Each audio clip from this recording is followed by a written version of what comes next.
হঠাৎ করে আপনার ঘরের কাঁচের ঢাকনার যদি হাতল ভেঙে যায় তাহলে কিভাবে ঘরেই বানাবেন আজকের ভিডিও দেখে শিখে রাখুন।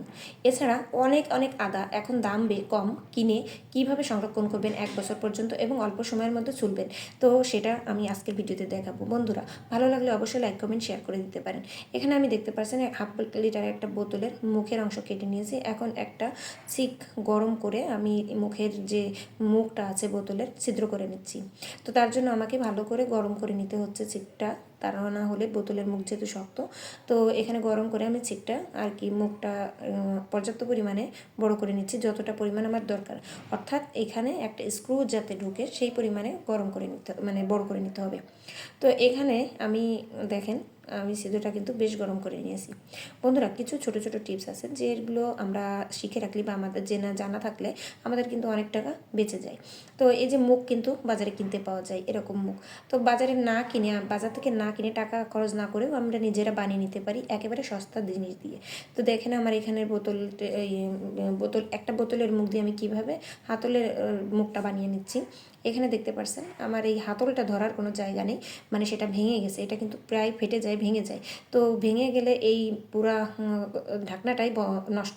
তো ঢাকনাটা আমি নষ্ট করব না, ঢাকনাটা তো কাজে লাগাবো। তার জন্য আমার ঘরে একটা স্ক্রু ছিল, স্ক্রুটা আমি লাগিয়ে নিলাম। এখন এই বোতলের যে মুখটা আমি ছিদ্র করে নিয়েছিলাম সেই মুখটা আমি পেঁচিয়ে পেঁচিয়ে আমি স্ক্রুর সাথে আটকে দিচ্ছি।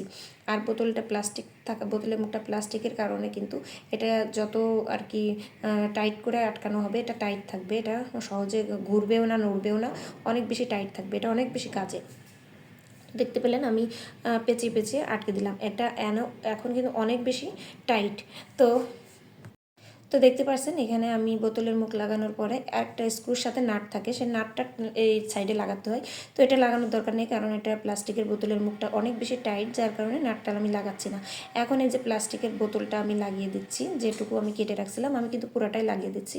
তো এতটাও দরকার হয় না, যতটুকু দরকার হয় পরবর্তীতে কেটে নেওয়া যাবে, যার কারণে আমি বড় করে রাখছি। তো দেখেন কতটা আর কি কাজের হলো। আর এটা কিন্তু একেবারে হাতল হয়ে গেল, ধরার মতো একটা জায়গা হয়ে গেল। এখন এটা বোতলের মুখটা কিন্তু বেশ বড়, এটা পরবর্তীতে কমিয়ে নেওয়া যাবে, যার কারণে আমি এটা পুরাটাই রেখে দিয়েছি। তো বন্ধুরা, কেমন লাগলো আজকের এই টিপসটা অবশ্যই আপনারা জানাতে পারেন। আর এই টিপসটা শিখে রাখলে আশা করি আপনাদের এরকম ঢাকনার যদি কোনো প্রবলেম হয় তাহলে আপনারা নিজেরাই খুব সহজে এরকম ঢাকনার হাতল বানিয়ে নিতে পারবেন একটা প্লাস্টিকের বোতলের মুখ দিয়ে। তো দেখেন কতটা ইজি। আর এতটা বড় মুখ রাখার দরকার হয় না, এর থেকে ছোট করে নিলেও কিন্তু কাজটা করতে সুবিধা হয়। যাই হোক, আমি একটু বড় রেখেছি। এরপরে চলে যাচ্ছি পরবর্তী টিপস, আদা সংরক্ষণের টিপস। তো আমি এখানে 1 কেজি আদা ভালো করে ধুয়ে নিচ্ছি, কিনে নিয়ে আসছি বাজার থেকে। এখন আদার দাম সস্তা, কেবল কিন্তু দাম বাড়তে শুরু করেছে। তো আমরা যতটা পারি আদা আর কি সংরক্ষণ করে রাখি, কারণ পরবর্তীতে আদার দাম বেড়ে যাবে। যে বছরে জিনিসের দাম কম থাকে, আদা রসুন এগুলোর দাম কম থাকে, পরবর্তীতে কিন্তু দাম বেড়ে যায়। তো আমরা কিন্তু সবসময় ভুক্তভোগী, যার কারণে কিছুটা হলেও সংরক্ষণ করে রাখি পরবর্তীতে যাতে চড়া দাম দিয়ে না কিনতে হয়। তো দেখেন কতটা সুন্দর করে ধুয়ে নিয়েছি যাতে এতে বালু কাদা কোনো কিছু না থাকে। এরপরে শুকিয়ে নিচ্ছি।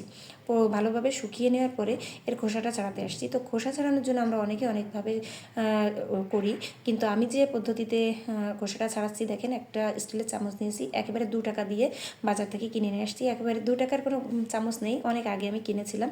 তো এটা হচ্ছে এমনি যে রাস্তা সাইডে কিনতে পাওয়া যায়, অনেক আগে 2 টাকা দিয়ে কিনেছিলাম। তো এটা হচ্ছে বেশ ধারালো কিন্তু চামচটার আগা, যার কারণে চলতে সুবিধা হয়।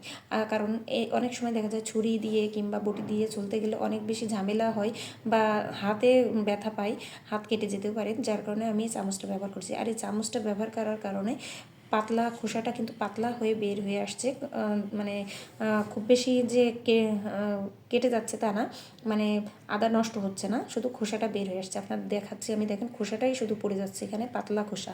তো এরকম এই চামচ দিয়ে অনেক আদা কিন্তু আমি পরিষ্কার করতে পারি। আমি অলরেডি 2 কেজি সংরক্ষণ করেছি, আরও 1 কেজি সংরক্ষণ করছি। এই একটা চামচ দিয়ে কিন্তু আমি পরিষ্কার করেছি, আর অল্প সময়ের মধ্যে এই খোসাটা ছাড়াতে সক্ষম হয়েছি, যার কারণে আপনাদের সাথে শেয়ার করা। তো বাজারে দেখবেন এরকম পাতলা চামচ কিনতে পাওয়া যায়, মোটা চামচ দিয়ে হবে না, এরকম পাতলা চামচ দিয়ে খুব সহজে এই খোসাটা ছড়ানো সম্ভব। আর আর একসাথে 1-2 কেজি আদা, 2 কেজি 3 কেজি আপনারা খুব সহজে ছাড়াতে পারবেন। দেখেন খোসাটা কিভাবে পড়ছে, এর সাথে কিন্তু আদা পড়ছে না, আদা বের হচ্ছে না বা আদা নষ্ট হচ্ছে না। তো বন্ধুরা, আমি শুধু খোসা ছাড়ানোটা আপনাদের সাথে এখন শেয়ার করলাম। এখন আপনাদের দেখাবো যে কীভাবে আমি 1 বছর পর্যন্ত সংরক্ষণ করি। তো এখানে আদাগুলো আমি ছোটো ছোটো করে কিউব করে কেটে নিয়েছি, আর আদারগুলো পরে কিন্তু আরেকটু শুকিয়ে নিয়েছি, ভালোভাবে শুকাই নিতে হবে যাতে পানি না থাকে। এর সাথে আমি দিয়ে দিচ্ছি সয়াবিন তেল, মানে খাবার যে রান্নার যে তেলটা থাকে, ভালো করে মেখে নিতে হবে। এটা অফ ক্যামেরায় ভালো করে হাত দিয়ে আমি মেখে নিয়েছি।